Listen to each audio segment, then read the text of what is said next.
ئازیزانی کورسات نیوز سڵاوتان لەبێ من زریان ڕەحمان مەمڕۆ گرنگترین هەواڵە بریەکانتان پێشکەشەکەم سەرەتاش بە ناونیشانەکان دەست پێەکەم.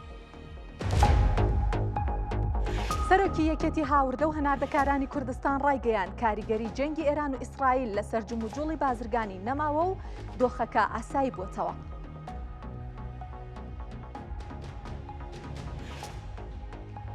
سەرەڕای بڕیاری داخستنی پاڵاوگە نایاساییەکان بەڵام وتەبێژی دەستەی پاراستن و چاکردنی ژینگە دەڵێت هێشتا زیاتر لە 50 پاڵاوگەدا نەخراون و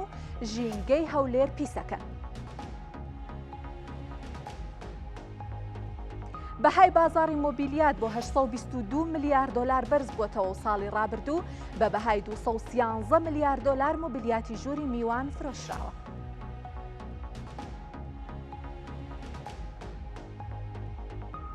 قەبارەی بازاڕی ئاسایشی ئەلکترۆنی زیاتر لە 301 ملیارد دلار و پێشبینیەکرێت ئەم ساڵ تێچووی تاوانە ئەلکترۆنیەکان بۆ 10 تریلیۆن و 500 ملیارد دلار داببەزێت.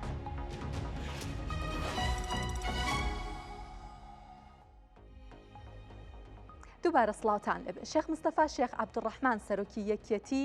هاوردە و ناردەکارانی هەرێمی کوردستان قسەی بۆ کورسات نیوز کردووە. ئەڵێت دوای کۆتایی هاتنی جەنگ لە ناوچەکە جموجوڵی بازرگانیمان لەگەڵ ئێران و وڵاتانی ناوچەکە ئاسایی بۆتەوە وتیشی دواکەوتنی موچە کاریگەری زۆری لەسەر بازاڕەکان دروست کردووە و بە تایبەت لە جۆر و شێوەی پێداویستیەکان لەلایەن هاوڵاتیانەوە. پەیوەندی بازرگانی هەرێمی کوردستان لەگەڵ وڵاتانی دەرەوە بەردەوامە، بەڵام لە ماوەی ڕابردوو چەند گرژیەک دروست بوو لە هەرێمەکە لە ناوچەکەدا، ئەوە تقریباً بۆ هۆی ئەوەی کەوە کەم ببێتەوە، بەڵام لەگەڵەوەشدا پەیوەندی بازرگانێکە بەردەوامە بەنسبەت ئەوەی بازاڕی هەرێمی کوردستان تا ئێستا لاوازی بەخۆیەوە بینندرێ لەبەرەوەی کەوە موچەخۆران کاتی موچەکانیان هاتوو موچیان وەرنەگرتووە، ئەوە بێتە هۆی ئەوەی کە نەبوونی پارە لە بازاردا و بازرگانان و هاوردەکارانیش لەم کاتەدا کە بازاڕیان نییە چاوەڕێ ئەوەن کەوا بتوانن بە شێوەیە کە کاتێک کە موچە ئەدرێ یاخود لە ناوچەکەدا زیاتر ئەتواندرێ بەرقەرار بێ لە هەموو ڕوویەکەوە، ئەوە ئاڵوگۆڕی بازرگانی زیاتر بەردەوام دەبێ. بەڵام لەگەڵەوەشدا هەرێمی کوردستان هەر پەیوەندی بازرگانیەکانی تونتۆڵە لەگەڵ وڵاتانی دراوسێ و لەگەڵ وڵاتانی دەرەوە بەگشتی. لە ساڵی ڕابردووەوە پارێزگاری هەولێر بڕیاری داخستنی تەواوی پاڵاوگە نایاساییەکانی لە سنووری پارێزگاکەداوە کەچی هەتا ئێستا بەشێکیان لە کارکردنان و ژینگەی هەولێر پیس ئەکەن. وتەبێژی دەستەی پاراستن و چاکردنی ژینگەی هەرێمی کوردستان ئەڵێت لە کۆی 138 پاڵاوگەی نایاسایی 85 یان داخراون، 43 کەسیش بەو هۆیەوە دەستگیر کراون. ڕێگای گوێر هەولێرە زۆرترین پاڵاوگە نایاساییەکان لەم سنوورەیە. گوندی تەرجانیژێکێکە لەو گوندانی ئەو سنوورە. مامخالی دانیشتووی ئەم گوندەیە باز لەوە دەکات بەهۆی نزیکیان لەو پاڵاوگانەوە بەشێکی زۆری دانیشتوانەکەی تووشی نەخۆشی درێژخایان بوونا. زەرمەندی یەکەمی ئەو پاڵاوگانەش گوندەکانی دەوروبەرەتی. لەوەتی ئەمە هاتینەوە ئەو پاڵاوگانە لێرکوانەدا دوو کەر و بۆن و ئەوەی لە ڕادەبەدەر چوویتە دەرێ، یعنی هیچ ئەوەی نمە ئەمەلی نمە ئەمە لەو گوندەی دانیشی دەسە تا چلی ڕەبۆیتی دەمارێ دری ڕاوەستە سەرەتانی گرتیا بەهۆی ئەو بۆنە پیسێت ئەوە سەرەڕای ئەوەی دێن دەرێن وەلا قەپاتمان کردێ وا هەندەی دیکڕیتیان وا چا دەکەن عاردەکەی. تا ئێستا 53 پاڵاوگەی نایاسایی لە کارکردن بەردەوامن. وتەبێژی دەستەی پاراستن و چاکردنی ژینگەی هەرێمیش ئاماژە بەوە دەدات. نووسراومان ئاڕاستەی ئەنجومەنی وەزیران کردووە کە دەبێت پاڵاوگە نایاساییەکان دابخرێن یاخود مەرجە ژینگەیەکان جێبەجێ بکەن. ئێستاکە 85 پاڵاوگە داخراون و ئەوانەی هەشن بەڕاستی ئێمە لە لای خۆمانەوەکو دەستەی ژینگە نووسراوەکان بەرز کردو بۆ شەروی خۆیان بۆ ئەوی یانەوەتە مۆڵەتیان وەرگیری لە سامانە سروشتەکان و مەرجڕێنمای ژینگەکان لەسەر جێبەجێ بکرێ یانەوەتە بەتەواوی دابخرێن چونکە پیسکەری ژینگەنە پیسکەرە هەرە سەرچەکانی ژینگەنە چونکە بەلای ئێمە بەڕاستی مەرج و ڕێنمای ژینگەیەکان زۆر گرنگە و بابەتی ئاو خاکۆهەوە بوونی فلتەر یەکەی چارەسەری ئاو یەکەی چارەسەرین پاشماوەکان زیادکردنی ڕێژەی سەوزایی. تا ئێستا لە سنووری پارێزگای هەولێر لە کۆی 138 پاڵاوگەی نایاسایی 85 پاڵاوگەیان داخراون و 43 کەسیش بۆ هۆیەوە دەستگیر کراون. ئەمەش لە کاتێکدایە لە مانجی ئابی ساڵی ڕابردوو پارێزگاری هەولێر بڕیاری داخستنی تەواوی پاڵاوگە نایاسایەکانی دابوو کەچی تا ئێستا بەشێکیان لە کارکردن و پیسکردنی ژینگەی هەولێر بەردەوامن. بەردەوامی کارکردنی پاڵاوگە نایاساییەکان لە سنووری پارێزگای هەولێر جگە لەوەی دەبێتە هۆی پیسبوونی هەوای ئەم شارە لە هەمان کاتدا کاریگەری ڕاستەوخۆی لەسەر خاک و تەنانەت تەندروستی دانیشتوانی گوندەکانی دەوروبەری ئەو پاڵاوگانەش دروست دەکات. گەیلان سابر کورسات نیوز ڕێگای هەولێر گوێر. لەبەر خراپی کواڵیتی بنزینی تیجاری لە شاری دهۆک سووتانی فیتپەمپی ئۆتۆمبیلەکان زیادی کردووە. بەشێکی زۆری شۆفیرانی دهۆک بۆ ئەوەی کە فیتپەمپەکانیان نەسووتێت و ئۆتۆمبیلەکانیان زیانی بەرنەکەوێت بێگومان لەبەر ئەم گەرمایە چەندین سەعات لەسەری بنزینی حکومی ئەوەستن بۆ وەرگرتنی بنزینی خاوێن. پیشەسازیە دهۆکەیە کوژبەر سووتنا فیتپەمپا قەرەباڵغیل دەفیتەرێن فیتپەمپا دروست دەبێت. علی حربی ئێژی فیتەرێت فیتپەمپایل پیشەسازیە دهۆک و دەبێژێت ژبەر خراپیە کوالتیا پانزینە دنەهادا سووتن و ژناوچۆنە فیتپەمپا زێدە بووە. بنزين أسرعت يعني بنزين جوابي سمونا مجبورا في البامب سوجتا هو قد بابت وبرجر مجي هلا والله يعني سنعان نيفك صار في البامب هذا هلا والله وبنزين ما شاء الله بيسا جالك ژبەرک و خراپی و بێکوالیتیا پانزینت بتە ئەگەرێ سووتنا فیتپەمپا و مەترسیە سەرترمبیلێ بگشتی دروست دەکات لەو ڕاپەتریە شوفێرا ژ بۆ وەرگرتنە پانزینەکە تەڕادایەکی پاقش لەبەر vê گەرمێ چەندین سەعەتە مینەت سرا وەرگرتنە پانزینێدا. بنزینەکە پاقژە یعنی نا سوارە پێ ئەیدیت بیتن نادیل کۆلێدات یعنی سوارە پێت مریحن ئەوە 2 ساڵ پتر ئەستێمە vێرێ پانزینەوە گەلەکەڵەوە خودی یادی یا گرانەژی و نێڵەوە يعني نكاد دل خدا 840 850 بس يعني أمت كينا سواري ديل كولين دات سوارة جرمت بيت بريفانوتشي فيت بامب سوجن يعني قالك يا بسر بلندبونا بلين گرمی و خرابیا کوالتیا پانزینە مەترسیە سەر فیتپەمپێ تڕۆمبیلە و تڕۆمبیلە بگشتیژی دروست دەکات. ژ بۆ وەرگرتنە پانزینەکە کوالتیا باش و پاراستنا تڕۆمبیلە خۆ شسۆتنا فیرپەمپی بەشە شوفێرن دهۆک سەعاتان لەسرات منن ژ بۆ وەرگرتنە پانزینەکە کوالتیاکە باشتر.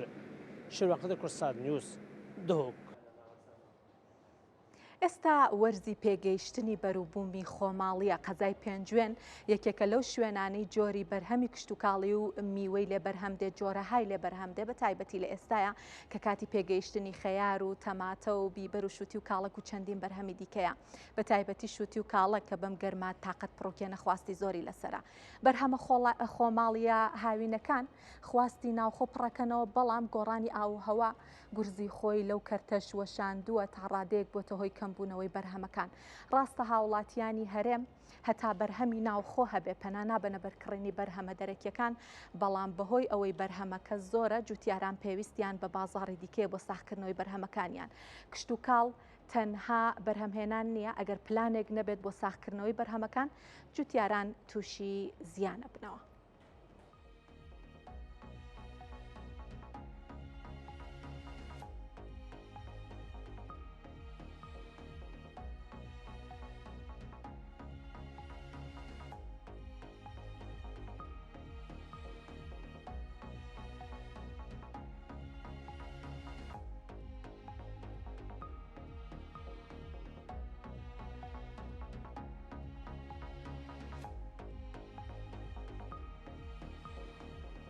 بۆ گفتوگۆی زیاتر دەربارەی بەرهەمەکانی پێنجوێن کەوتمان لە ئێستا پێگەیشتۆ لێرە میوانمان لەگەڵە بەختیار قادر نوێنەری جوتیارانی قەزای پێنجوێن. کاک بەختیار زۆر بەخێر هاتن. لە ئێستاە لە قەزای پێنجوێن وەرزی چنینەوەی چ بەرهەمێکە؟ بەڵێ سەرەتا دەستخۆشی بەرنامەکەتان لێ دەکەم دیارە لە قەزای پێنجوێن ئێستا سەرەتای بە ئەوی بەرهەمەکانمان کە پێگەشتووە شووتیە کاڵەکە خەیارە کوولەکەیە بیبەرە. ئەی باشە کاک بەختیار بارودۆخی ئەم بەرهەمانە بارودۆخی کشت و کاڵ لە پێنجوێن چۆنە تا چەند وەکوتمان گۆڕانی ئاوهەوا توانێتی کاریگەری بکاتە سەر بەرهەمەکان؟ بەڵێ بەتەکیید گۆڕانکاری خەش و هەوا ئەم گۆڕانە تەسیری لەسەر هەموو بەرهەمێ کردووە بەرهەمی کشت و کاڵی بەڵام توانم بڵێم بە حکمەوەی کە ناوچەکەی ئەمە ناوچەیەکی کوێستانیە ئەو تەسیرە نیسبەتێکی کەمتر ئەلحەمدولله تەسیری تێکردووە توانیمانە سەر ڕاشمان بگونجێنین و بتوانین بەرهەمێکی باش ئینشاءڵڵا بەرهەم بێنین. کاک بەختیارەوەی کە زۆرتر وشکە ساڵی و گۆڕانی ئاوهەوا کاری تێکردو بێگومان سەرچاوەکانی ئاون جوتیارانی پێنجوێن بۆ ینی بەرهەمەکانیان چ ئاوێک بەکارەهێنن؟ بەڵێ لە ڕاستیا ئاوی چەمەکان و ئاوی ژێرزەوی بەکارێنین ئێمە پشمان بە ئاوی ژێرزەوی بەستووە لێ لە ڕێی بیرەکانەوە چەمەکانیشمان بەداخەوە لە ئێستادا هەمووی وشکی کردووە نیسبەتێکی زۆر کەم لە حەفروانەوە ئێمە پشمان بە ئاوی ژێرزەوی بەستووە. ئاوی ژێرزەوی ینی جوابی ئەو قەبارە کشت و کاڵی پێنجوێنەیە کا بەختیار ینی هەست ناکەن کە بۆ نمونە کورت ئەهێنن بۆ ئاوداشتن بەتەکید بەرەوەڵا هەستمان پێ کردووە کە کورتێنێ بۆ مەسایدی ئەو کردی کشت و کاڵی و بەرهەمە زۆری کە لە پێنجوێنە بەرهەمێت بەڵامی تر ناچاری مەجبورین توانی خۆمان بگونجێنی لەگەڵیا. ئەی ئاستی بیرەکان تا چەند دابەزیەوە بۆ نمونە سەردەمێک بوو لەوانەیە ئەگەر 50 مەترت هەڵکەندای بگەیشتی تا بە ئەوە هیچ گۆڕانکاری بەسەرهاتووە لە پێنجوێ؟ گۆڕانکاری بەسەرهاتووە پێنجوێنی ئێمە ئاوی ژێرزەوی ئاوی پێنجوێن لە قوڵاییان نییە. لە ڕاستیا پێشتر ئێمە پێنجوێن 5 متر ئاوەڵەکەن چەند ساڵی ڕابردوو 5 ساڵ لەمەوە پێش دەگەشتین بە ئاو ئێستا بەداخەوە ئاوی پێنجوێن دابەزیوە بۆ 30 متر لەبەروی بیری ئەمە قوڵ نییە ئاوی ئەمە لەسەر و 40 مترەوەی ئاوی پێنجوێن و ئەوەی کە ئێمە وەکو تەجروبەی خۆمان زرێبار لە ڕۆژهەڵات ئەو ئەتوانم بڵێم دەورێکی باشی بۆی کە ئاوی پێنجوێنی ڕاگرتووە لەو ئاسە زیاتر دانەبەزێ. واتە ڕێژەی بارانبارین لە ڕۆژهەڵاتی کوردستان بۆ نمونە لە مەریوان و بارودۆخی ئاو لەوێ ئاوی ژێرزەوی لەوێ کاریگەریە کاتە سەر بەتەکید خۆی ئاو مەکانی نییە بڵێ لە شوێنێکە حەسریکە ئاڵوگۆڕەکە ئێمە تەجروبەی پێشووترمانێت چەند ساڵی پێشوو ئاوی زرێبار بە نسبەتێکی زۆر کەمی کردهبوو. لە حکوومەتی ئێران لە بەنداوی گاڕانەوە لەوێ ئاوی بۆ ڕاکێشاوە توان بڵێم پتر لە 30 ئینج بە شەو و ڕۆژ ئەم ئاوە داغڵی ناو زرێبارە بێتەوە ئەوش تەسیری هەیە بۆ ئێمە کە ئەو بیرانەمان زۆر دانەبەزێتین بەداخەوە ڕژەی کەم بارانباری و ناوچەکە شتێک کە زۆر گرنگە ئەبینین کە گۆڕانی ئاوهەوا وشکە ساڵی کاری خۆی ئەکا بەڵام ئایا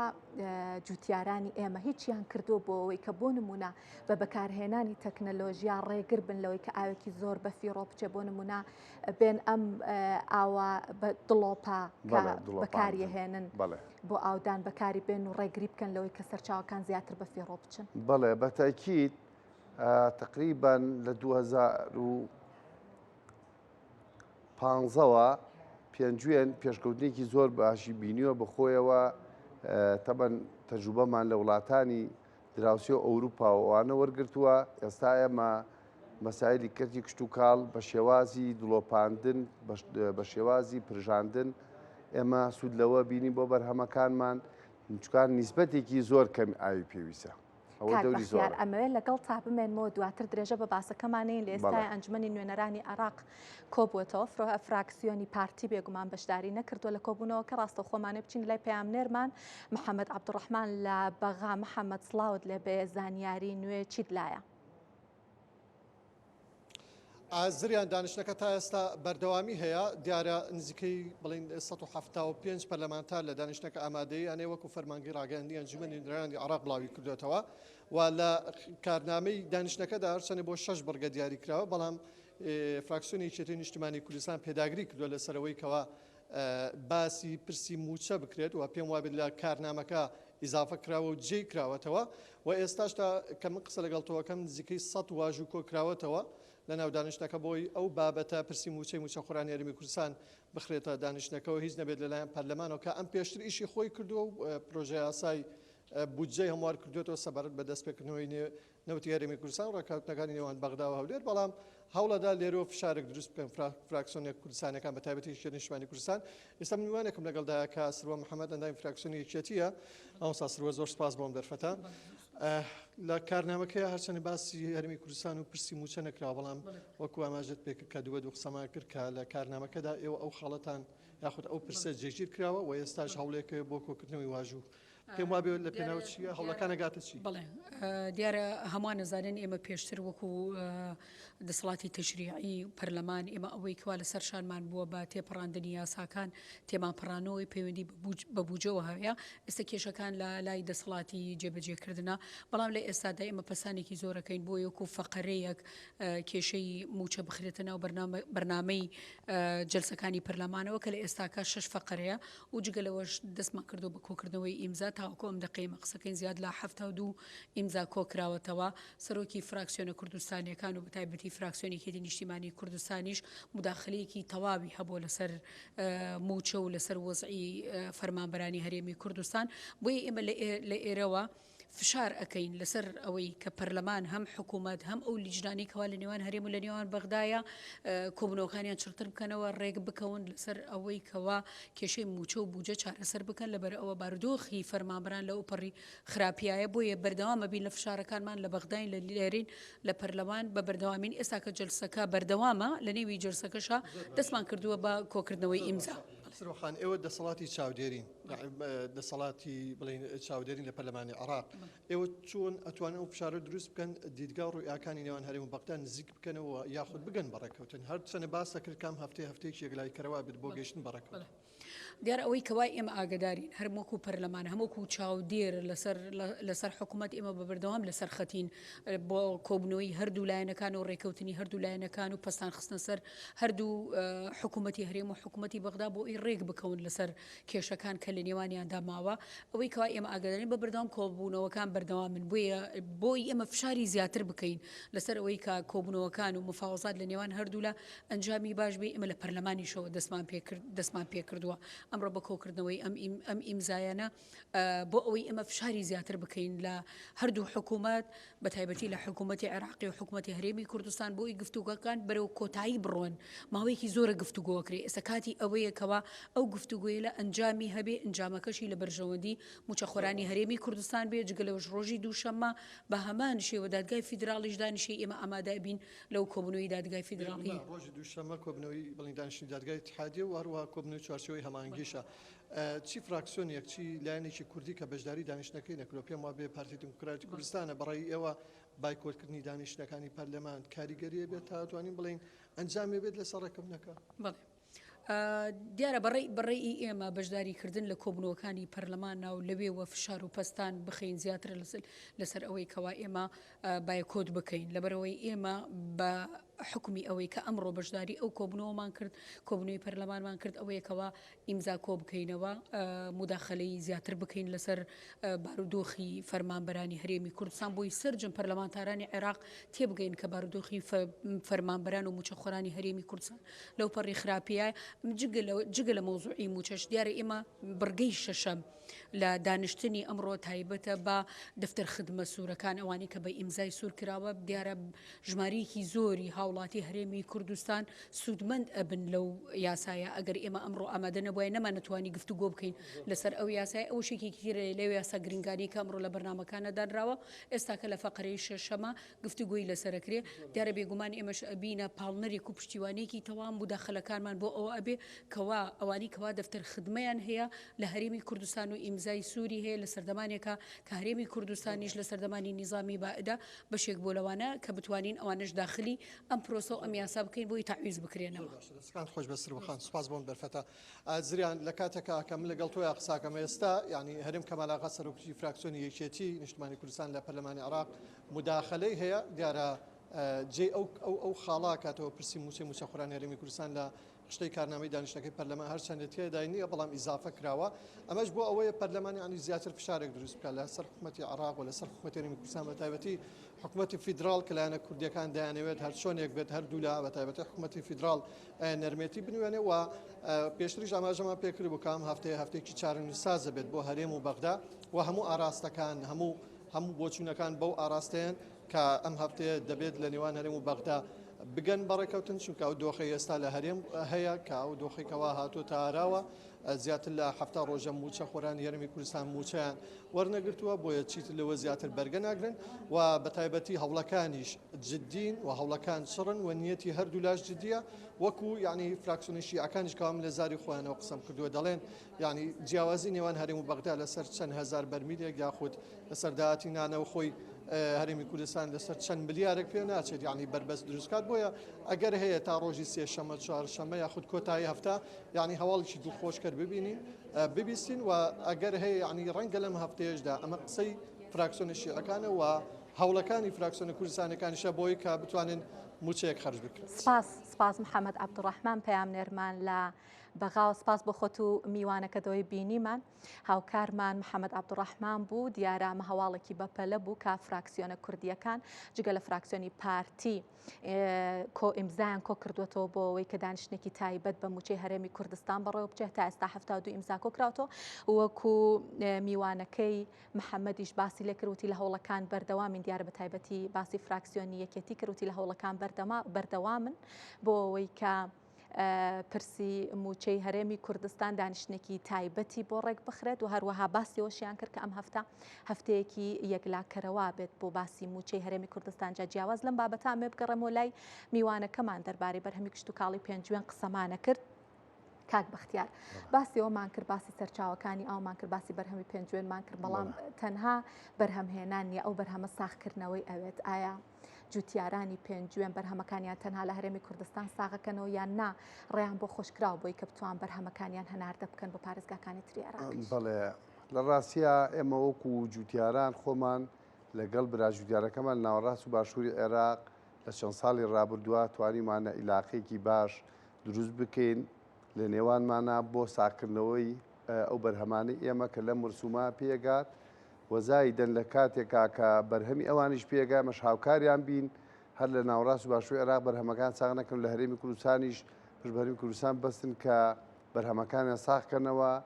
ئەمە مەتوانیمانە لە ڕێەوەمەوە هەردوو وەزارەتی کشت و کاڵی هەرێمی کوردستان و وەزارەتی کشت و کاڵی عێراق بگەین بە دانیشتن لەسەر جوودی جودیار خۆی تەبەن ڕۆژنامەیەکی کشت و کاڵی دروست بکرێت ئەم ڕۆژنامە کشت و کاڵیە دیارە هەموو مەرسومی بەرهەمەکان هەرێمی کوردستان و ناوەڕاست و باشووری عێراقی تیا چەسپیوە کە لەو مدە زەمەنیە بەرهەمەمان هەیە پێویست ناکا پشت بە بەرهەمی دەرەکی بەسین بەرهەمەکانم بۆ شێوازە ساختکردەوە. باشەوە تا چەند پەیڕەوە کرێت تا ئێستا حکوومەت تا چه ئاستێک ئاسانکاری بۆیەوە کردەوە جوتیارە وەکو لە ڕاستیا وەزارەتی کشت و کاڵ زۆر ئێمە سوپاسیەکەی لە ڕێم کەناڵی بەڕێستانەوە بێگەرخان خۆی و ستافە بەڕێزەکەی لە ڕاستیا زۆر هاوکارمانن و وەزارەتی کشت و کاڵی عێراقیش زۆر جارێمە خۆمان ڕەنگە ئاگادار بن سەردارمان کردووە زەختمان کردووە برا پەرلەمانتارەکانمان هاوکارمان بوون برا جودیارەکانمان ناوەڕاست و باشووری عێراق هاوکارمان بوون دیارە گویان لێگرتوین بەڵام ئەو هەوڵانش یەکەم و کورتی نەبووە تەمان لە هەرێمی کوردستان بەداخەوە و یاخود لە مەرزەکانی باشوور ناوەڕاستی عێراق ئەوەی کە لە ئێرانە دیارە ئەمڕۆ بەبووین ئەوەی کە تمەنی ئێرانی ئەو بەهایی خۆی لە دەست داوە لیرەی سووری تورکی ئەمانە تەسی کرۆ دەستەر جوتیار لەبەرەوەی ئەوان هەرچۆن بیێنن بازرگانەکان قیمەتێکی کەمترەکەوێ بەڵام بەداخەوە بەهۆی نەبوونی پلان و هاوکاری جوتیارانی ئەمە بەرهەمانەی بەرهەمێنی کولپەیەکی زۆرەکەوێت لە سەرمان دیارە ئەوەش تەسیری تێکردوین بەداخەوە تا ئەسەر ژمانتوانێت چارەسەر باسی تێچووی بەرهەمهێنانت کرد کاک بەختیار بڵێ نرخەکان نامەوێت لەگەڵ نرخی بەرهەمە دەرەکیەکان بەراوردیکەین بەڵام بۆ نمونە ئەم ساڵ نرخەکان لەگەڵ ساڵی ڕابردوو هیچ گۆڕانکاری بەسەرا هاتووە نەخێر لە ڕاستیا لەگەڵ ساڵی ڕابردووە ئەمە بۆ نمونە پێویستیمان بە نایلۆنە بە نەوارە بە بنەتۆوە بە دەرمانی قڕکەرە بە سەمادە ئەمانە لە ڕاستیا چەند کۆمپانیایەک دەستیان بەسەراگرتووە حەسریان کرۆ بۆ خۆیان ئەوەی کە ئێمە بە دوواداچوونمان کردووە لە وڵاتانی دراوسێ لە ئەوروپا قیمەتەکەی بۆ شقڵ نیە بۆ نمونە ئێسا کیسەیەک تۆوی تەماتە ئەگەر لە دەرەوە بە $10 بێ ئۆتۆماتیکی لە هەرێمی کوردستان بە $30 $35 بەسەر جوتیارە ساختکەنەوە و ڕێگاژ نادەن هیچ کەسێک بتوانێت خۆی ئەم بنێتەوە بکرێت و بێنێ کە ڕێگان باە ئاسایی بوو بەڵام ئەم کۆمپانیا هەمووی قۆڕە کردەوە بۆ خۆی بەداخەوە من لێرەوە داوا لە حکوومەت هێرێمی کوردستانەکەم ئاوڕێباتەوە لە جوتیاران لە ڕاستیا لێپرسینەوێ لەم کۆمپانیا نابکە کە ئەو قازانجەزیایی کە لە ڕاستیا هیچ وجدانیەمەی قبول نییە کە لەسەر جوتیار زیایەکە کە ئەم شتانە بە گران کڕی جوتیار ئەو کاتە بەرهەمەکانیشی تێچووی زۆر ترێکەوێت لەسەری. سپاس بۆ وروژاندنی ئەم بابەتەش زۆر سپاس بەختیار قادر نوێنەری جوتیارانی قەزای پێنجوێن کە لێرە لە ستۆدیۆ لەگەڵمان ئامادە بوون. ئەچینە کەرکووک هاوڵاتیان و کاسبکارانی شاری کەرکووک ئەڵێن دواکەوتنی موچەی فەرمانبەرانی هەرێمی کوردستان کاریگەری نەرێنی لەسەر ژیان و گوزەرانی بەشێکی فەرمانبەرانی کەرکووک و جوڵەی ئابووری و بازرگانی کەرکووکیش دروست کردووە. هاوڵاتیان و کاسبکارانی کەرکووک ئەڵێن بەهۆی دواکەوتنی موچەی فەرمانبەرانی هەرێم لەلایەن حکوومەتی عێراقەوە بازاڕی گەڕەک و ناوچە کوردنشینەکانی کەرکووک دووچاری پاشەکشەی ئابووری بووە.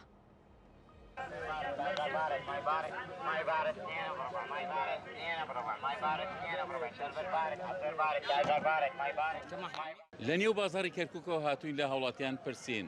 دواکەوتنی موچەی فەرمانبەرانی هەرێم چ کاریگەریەکی لەسەر بازاری کەرکووک دروست کردووە؟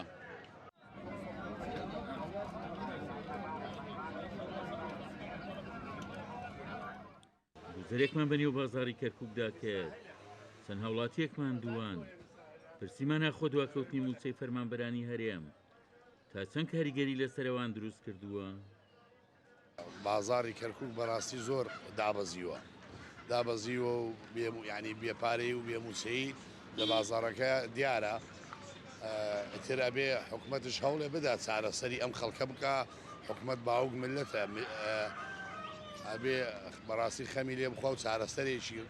باش بدۆزێتەوە. وڵی ئەم مۆزەفانە عید هەرێمن یعنی لێرە مەسەر خەڵکی کەرکووکن معاشیان لەسەر هەرێمە مەسەر هیچ زەمبیان نییە. من بەڕای هین خۆم یعنی ئەزان تقریبان دوومانگونیوە نێزیک دوومانگونیوە ڕاتبووان وەڵیان نەکردووە. هاوزام هەیە کوور هاوزام هەیە عینن بەم حاڵێن. هەر لە بازار ئەی لە خۆیان ئەی هەیە نەخۆشە هەیە کرێ خانووی نییە هەیە نەخۆشی سەرەتانی هەیە من خۆم خزمی خۆم نەخۆشی سەرەتانی هەیە ڕاتب شی 3 مانگە وەرنەگردووە ئەی ئەوە چی بکات بازارەوەتە بازار سەری حاڵی عالەم کە بزانە چییە ئەوە هەموو چیز ماوەتە کەس پارەی نێبیکڕێ.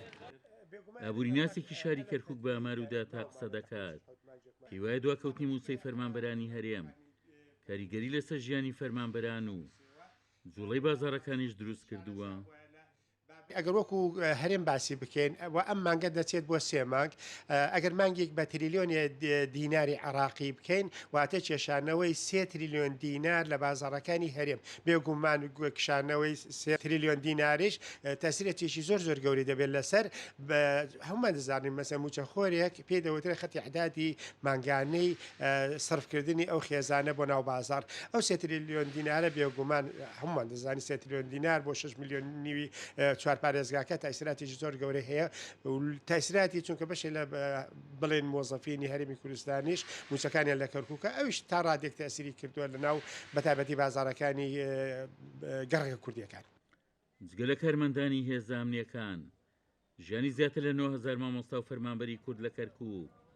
لەسەر موچەی هەرێمی کوردستانە دواکەوتنی ئەو موچەیە جگە لەوەی سستی لە بازار دروست کردووە بۆتە هۆکارێکیش بۆ پاشەکشەی ئابووری لە کەرکووک. عومەر غەریب، کورسات نیوز، کەرکووک. ساڵی 2024 بازاری مۆبیلیاتی جیهان گەیشتوەتە 768 ملیار و 360 میلیۆن دلار و گەورەترین بازاریش بۆ ئەو پیشەسازیە بازاری ئاسیا و وڵاتانی ئۆقیانوسیا بۆ ئۆقیانوسیا وڵاتانی ئوسترالیا نیوزیلەندا فیجی و چەند وڵات و دوورگەی کەش لەخۆ ئەگرێت. پیشەسازی مۆبیلیات یەکێک لە بەشە گرنگەکانی ئابووری جیهانە کە نەک هەر بە بەرهەمهێنان و هەناردەی ملیار دۆلاری ڕۆڵی گرنگە گێڕێت لە ئابووری جیهانە بەڵکو و ڕاستە و خۆش پەیوەندی بە شێوەی ژیان و کولتوری کۆمەلگاکانەوە هەیە. هاوکات لەگەڵەوەی ملیۆنان هەلیکاری ڕەخساندووە، پیشەسازی تەختە، ئاسن، قوماش و تەکنۆلۆژیای بەیەکۆگرێدا و چەند لە قوپۆیەکی لێکەوتوێتەوە. پیشەسازی مۆبیلیات یەکێکە لە کۆنترین پیشەسازیەکان و کۆنترین کارەدەستیەکان لە جیهانە. مێژوەکەی بۆ چەند هەزار ساڵ پێش ئێستا ئاگەڕێتەوە، بە درێژایی مێژوو بووە بە سەرچاوەی داهاتی ژمارەیەکی زۆر لە هاوڵاتیان و گۆشەیەکی باشیشی لە ئابووری جیهان گرتووە.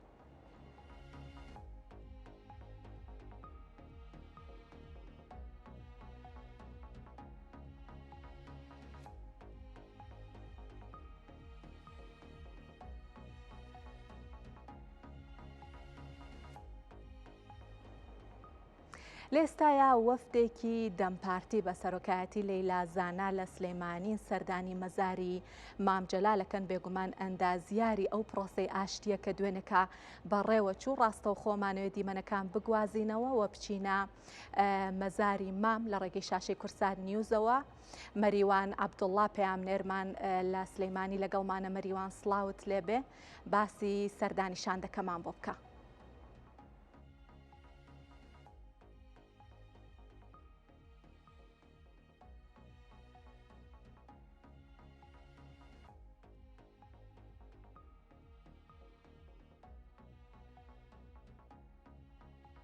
کاتان باش، وەک لە دیمەنەکان دەبینن وەفدی دەمپارتی بە سەرۆکایەتی لەیلا زانا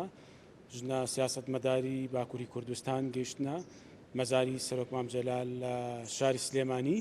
وەک لە دیمەنەکان دەبینن فاتیحا بۆ گیانی سەرۆک مام جەلال دەخوێنن، تاجگوڵینەی ڕێز و پێزانینیان لەسەر مەزاری سەرۆک مام جەلال دانا. ئەم هاتنەی یان ئەم سەردانەی وەفدی دەمپارتی و لەیلا زانا بۆ سەر مەزاری سەرۆک مام جەلال پێزانینە بۆ ڕۆڵە گەورە و گرنگی کە سەرۆک مام جەلال لە ماوەی ڕابردوودا لە پرۆسەی ئاشتی لە تورکیا باکووری کوردستان بینێوێتی بۆ ڕێزگرتن لە خەباتی کورد لە باکووری کوردستان، هەروەها سەرپێخستن و درێژەدان بە خەباتی گەلی کورد لە باکووری کوردستان، هەروەها وەک لە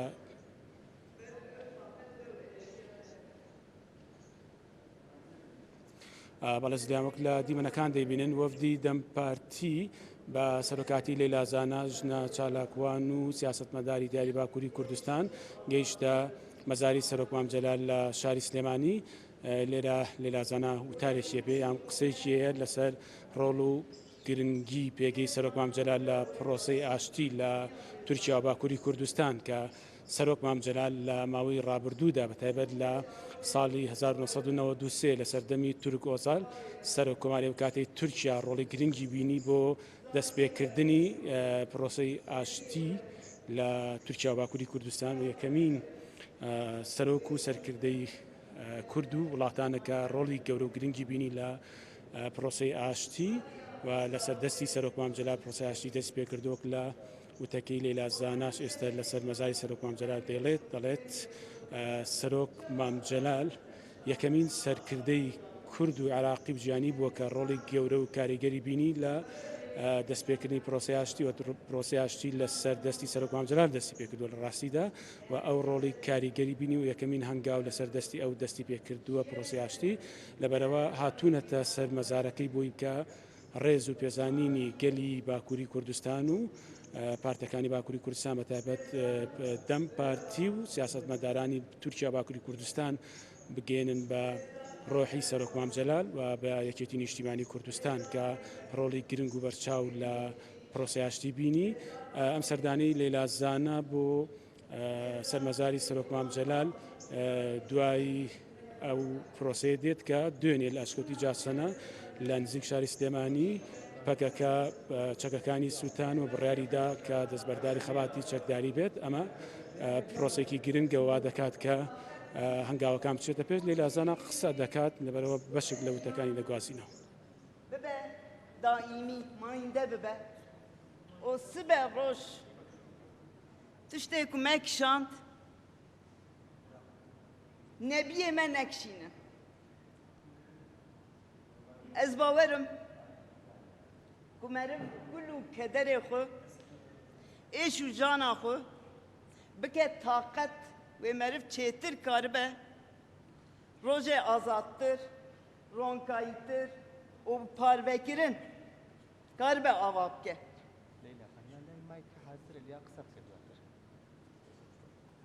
ji ber vî ecar dibiva hesta te bi bîr tînim û ji hemî rêber û fikra xwe qewmiyeta xwe bîrdoziya xwe çi dibe bira bibe evan ketkir alim û bizanebûnik mezin ê ku tev geriyane ê ku ê çêkirinê bin û ê ku ji îro pêda jî bi lezgînî bixwazin çê bikin ji rebiyê xwe taqet dixwazim ji wara em sipaskarın minneta xwe tînin ziman lê ez dixwazim vî jî bêjim em tev hemî em ê herin 2 metre ert temenê me teva gîşte astekî bilind ji ber wî gotin pir watedar e lêkirin ji gotinê watedartir e hîvî dikim û daxwaz dikim gotin bi lezgînî bi jiyan bibe ji ber ku mafê temenê ê wek mewc ê ji me mastir jî ew e ku van rojê ku em hîvî dikin bibînin û hê temenê xwe bi dawî bikin ciyê we teva bihişt be we teva bi rehm û minnet tînim ziman malavayî didim ev ê çapemeniyê jî gelek spas dikim ji wara birano em tev ê çêkirinê bin ez bawerim wê rojê tarîr qey me bimînin car di bi rêzdarî we hemiya bi bîr tînim بێگومانەوەی بینیمان سەردانی وەفدی دەم پارتی بوو بە سەرۆکاتی لەیلا زانا بۆ سەرمەزاری مام جەلال ئەو کەسە بوو کە بناغی ئەو پرۆسی ئاشتیەی دانا کە دوێنێ یەکەم هەنگاوەکانی بە کردارێکی هەڵگیرا ساڵی 2011 مام جەلال لە پەراوێزی کۆبوونەوەی نەتەوە یەکگرتووەکان قسەی لەگەڵ ئەردۆغان کردووە و توێتی کە پەکەکە ئامادەگی ئەوەی تایە کە ئاشتیان لەگەڵ بکرێت وە بکەونە پرۆسەیەکی ئاشتیەوە و ئەمە درێژەی هەوڵەکانی تری بوو لە ساڵی 1992 1993 لەیلا زاناش کەسایەتێکی گرنگە لە سیاست و خەباتی کووردا بە تایبەتی لە باکووری کوردستان ئێستا ئەچینە لای بابەتە ئابوووریەکان باسی بازاری مۆبیلیاتمان کە لەسەر ئاستی جیهان هەندێکدا تاخێنە ڕوو میوانێکیشمان لەگەڵە قسەی زیاتری لەگەڵ ئەەکەین بەهای بازاری مۆبیلیات لەسەر ئاستی جیهان ساڵی 2024 768 میلیارد دلار بووە پێشبینی ئەکرێت تا کۆتایی ئەم ساڵ بۆ 822 میلیارد دلار بەرز بێتەوە پێشبینیەکانیش بۆ 2034 1 تریلیۆن و 89 میلیارد دلار بەردەوام لە بەرزبوونەوەیە ساڵانە لە 5 بۆ 3 بەرزە بێتەوە هەندێک ساڵ بۆ نمونە پێشبینیەکرێت ئەم ساڵ زیاتر لە 7 بەرز ببێتەوە گەورەترین بازاری مۆبیلیات لە ساڵ 2024 ئاسیا و ئۆقیانوسیا بووە لە 138 فرۆشتنی جیهان لەم وڵاتانە بووە پڕفرۆشترین بەشیشی مۆبیلیاتی بەشی ینی ژووری میوان بووە کە لە 129 ئەو مۆبیلیاتانە بوون فرۆشراون 213.6 میلیارد دلار بووە بازانیاری زیاتر هەر دەربارەی ئەم بابەتە وەربگرین. هەناردەکاران گەورەترین هەناردەکارانی مۆبیلیات لەسەر ئاستی جیهان بەم شێوەیە چین بە جیاوازیەکی یەکجار زۆرەوە لە ڕیزبەندی یەکەمایە کە 80 میلیارد دلار قەبارەی هەناردەکردنیەتی ئەڵمانیا لە ڕیزبەندی دووەما دێ بە 14 میلیارد دلار ئیتالیا بە 13 میلیارد دلار ڤێتنام لە ڕیزبەندی چوارەمایە و کۆتاییشا پۆڵەندا بە 11 میلیارد دلار هاوردەکارانیش ئەگەرمانێ باسییان بکەین ئەمریکا لە 129 مۆبیلیاتی جیهان هاوردە ئەکا 28.9 میلیارد دلار ئەڵمانیا لە 110.3 هاورداکە بەریتانیا لە 107.9 کڕینی ئەو بەرهەمانەی بۆ خۆی گرتووە هۆڵندا لە 104.9 نزیکەی 5 و کەنەداش لە کۆتاییە لە 104.5 مۆبیلیاتی جیهان هاوردە ئەکات گەورەترین کۆمپانیاکان ئەگەر بمانێ باسییان بکەین کۆمپانیای ئیکیا سەرەتا دێکە لێرەش لقی هەیە بێگومان بە نزیکەی 50 میلیارد دلار کە ئەمە دیارە داهاتی ئەو کۆمپانیایە کۆمپانیای ئاشلی کە 11 میلیارد دلار داهاتەکەیەتی ویلیامز سۆنۆما لە ڕیزبەندی سێمایە و لە دوای ئەویش کۆمپانیای ڕیسۆرەیشن هاردوێر کە ئەمیش لە ڕیزبەندی چوارەمایە گەر باسی فرۆشتنی ئۆنلاین بکەین قەبارەکەی یەکجار گەورەی ساڵی 2025 318 میلیارد دلار بە شێوەی ئۆنلاین مۆبیلیات فرۆشراوە لە 144 ئەو گەشەی فرۆشتنە کە پیشە سازێکە لە خۆیەگرێ لە بەشی ئۆنلاینایە و گەشەی ساڵانەی ئۆنلاین فرۆشتنی ئۆنلاینەکەی لە 112 4 با زانیاری زیاتر وەربگرین. گەورەترین بازاڕە ئۆنلاینەکانیش بەم شێوەیە سەرەتا ئەمریکایە، دواتر چین و ئەڵمانیاش لا ڕیزبەندی سێمایە. بازاڕی ڕۆژهەڵاتی ناوەڕاستی ئەگەر باسی بکەین وڵاتانی کەندا و 14.2 میلیارد دلار قەبارەی بازاڕەکانە و هەروەها عێراقیش کە 2.8 میلیارد دۆلارە قەبارەی بازاڕەکەی. جام دەربارەی ئەم بابەتەوە دەربارەی بازاڕی مۆبیلیات ئەمانە بچینە لای میوانێک قسەی زیاتر لەسەر ئەم بابەتە بکەین، باس و خواستی زیاتری لەسەر بکەین. سۆران حەمەل لەتیف فرۆشیاری مۆبیلیات لێرە لە ستۆدیۆ لەگەڵمان ئامادەیە. کاک سۆران زۆر بەخێر هاتن. پێمان بڵێن بارودۆخی بازاڕی مۆبیلیات لە هەرێمی کوردستان چۆنە؟ ئایا لەگەڵ بۆ نمونە ساڵی ڕابردوویش گۆڕانکاری بەسەرا هاتووە؟ سەرەتا سڵاوتان لێبێ، ئێوارەتان باش، دەستان خۆشوێ بۆ تەوەرێکی جوانتان هەڵبژاردووە. لە ئێستا بابەتەکەەوە ئەخوازێت کە ئەم تەوەرە کە باسی لەسەر بکرێ و باسی ڕۆژە. ئێمە وەکو مۆبیلاتی ڕۆژ شەریکەی ڕۆند شەریکەی باشاک ئێمە کە کۆنتاکمانەیە لەگەڵیانە ئێمە کە لە تورکیاوە هاوردەیەکەین کە لێرە ئێمە توانین بۆ هاوڵاتیان ساقیکەینەوە لە سەرەتای 2011 تا بیدایەتی چواردەش فرۆش زۆر باش بوو، مەسەرەن بازاڕی باش بوو، بەڵام لە ئێستاە بۆ ئەم کاتە زۆر بێبازاڕیە. باشە کاک سۆران، ئەمە بزانم کە نرخەکان ئەم ساڵ بەراورد بە ساڵی ڕابردوویش گۆڕانکاریان بەسەرا هاتووە. ئەی تەوعان چۆن گۆڕانکاری ناکرێ، شەریکەیەکی زلێز خۆی کە بتوانێت داشکان کات بۆ کاڵەکانی خۆی کە هەست بەوە کات کە لە وڵاتێکە لێرەیە کە قەیرانە موچە وایە وەز ئاوایە کە شەریکە لە قانجازی خۆی ئەیگرێتەوە کە هاوردەیەکە بۆ ئێمە جاران تاقمێکمانە فرۆش ئێمە بە 22-23 گەڵا، لە ئێستاە تاقمێک 18 وەرەقەیە. ئەمە هەڵساوە شەریکە خۆی بۆ خۆی مەسەرەن ئەم داشکانی کردووە. لەبەر چی؟ لەبەرەوەی هەم کاڵەکانی ساقبێتەوە، هەم لەبەر ئەوەی کە وەزئی هەرێمی کوردستان ئەزانێ بە چ دۆخێکە بە چ ئاراستەیەکە ئەڕوە. واتا لەگەڵەوەی کە قەیران ڕووی لە دارایی هەرێمی کوردستان لە هاوڵاتیان هەرێمی کوردستان کردووە، نرخەکانیش هەر بۆ ئاراستەی دابەزیوەن. ئەمە هەموو بازار وایە، ینی هەمووی بازاری مۆبیلیات بۆ شێوەیە نرخەکان دابەزیوە لەبەرەوەی کە ڕەنگە خواست لەسەری نەبێت. ڕۆستاخان هەر بەعام بابەتەکان هەروایە کە شەریکە هەڵساوەکەم داشکانی کردووە، مەسەلەن ئەم سعرەی کە داشکانووە، بەڵام لە هەمان کاتە مەسەلەن لە کوالیتی خۆی نەگرتوێتەوە. بەڵام مەسەرەن کە هەڵساو لە سعرێکی 22 ڕقە 23 ڕقینێت سەر حەڤە گەڵا لەبەر ئەوەی مەسەرەن هەم کاڵاکەی ساقبێتەوە، هەمووکو بڵین هاوکاریەک بۆ موچە خۆران یاخود بۆ خەڵکەکە مەسەرەن چون ئەو شەریکە خواستێکی زۆری لەسرە مەسەرەن تەسیری نەکردو سەر کوالیتی مەسەرەن ئەم تاقمی قەنەفە یاخود بەرەمبوومەکان. کاک سۆران، وە کۆزانی لە هەرێمی کوردستان چەندان بڵین کارگەی بچووک و مامناوەندمان هەیە بۆ دروستکردنی مۆبیلیات. ئایا ئەمە نرخەکانیان جیاوازە لەگەڵ ئەوانەکە لە دەروی وڵات هاورداکرێت و لە ڕووی خواستی هاوڵاتیان و چۆن هاوڵاتیان زیاتر خواستیان بۆ کام بەرهەمانە هەیە؟ خۆی ئێستا لە دوو شوێنی جیاواز و هاورداکرێ، زۆرتر لە تورکیا، دوای تورکیاش ئێرانە کە ئەو هاوردەکردنی لە ئێرانەوە ئەکرێ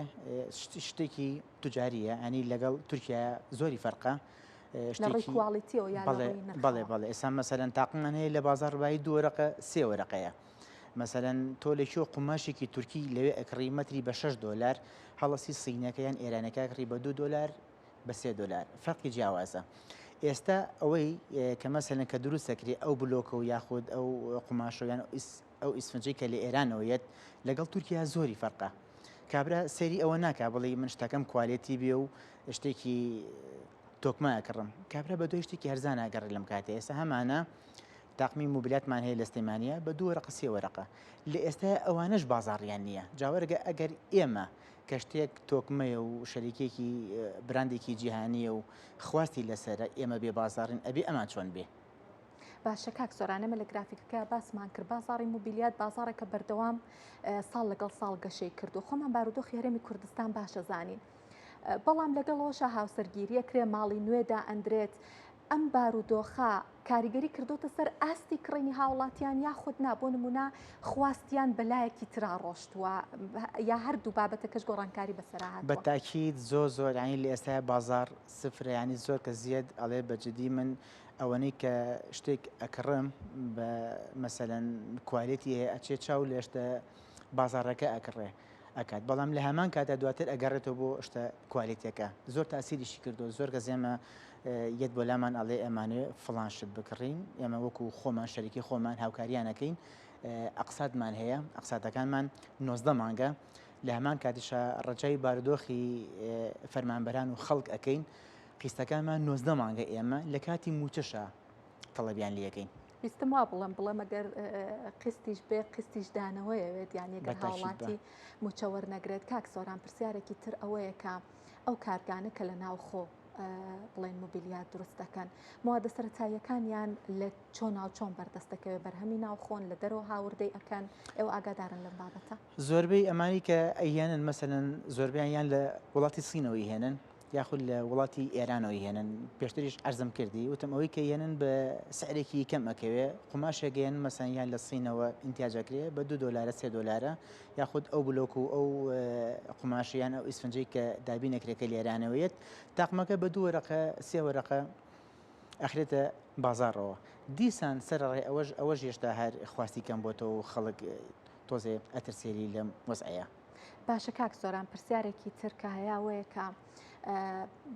ئەم بەرهەمی مۆبیلیات و بەرهەمی ناوماڵە ینی شتێکە کە پەیوەندی باوەکوتم بنە ماڵەکانەوە هەیە بە تایبەتی ژن زۆر حەزی لێتی ئێوە هەستان بە ڕاستە وتان لە کاتیم قەیرانیا گۆڕانکاری بەسەرا هاتووە بەڵام چه شوێنێک چ وێستگەیەک لە هەرێمی کوردستان هەبووە ئێوە زۆرترین خواست و فرۆشتان هەبوو بێت ینی چه ساڵێک بووە کە لە لوتکەیە بووە فرۆشتن و خواستی مۆبیلیات ئێمە فرۆشتنمان لە بیدایەتی 2011 تا بیدایەتی 2014 خوات زۆر باش بوو مەسەن خەڵک خواستی لەسەر بوو بەڵامیتە لە دوای 2014ەوە وەزع بەرەو قەیرانی ڕۆشت و ینی وەزعی بازار زۆر بەعام کەم بۆیەوە مەسەلەن داهات کەم بۆیەوە ئەمجا لە هەمان کاتی ئێمەش کێشەیەکمان هەیە کێشەکەمان ئەوەیە گومرگی زۆرش سەر یاخود مەسەن لایەن ئێمە ساڵانە زەریبەمان هەیە ئەمەش زۆر تاسیری هەیە ڕاستە ئەی باشە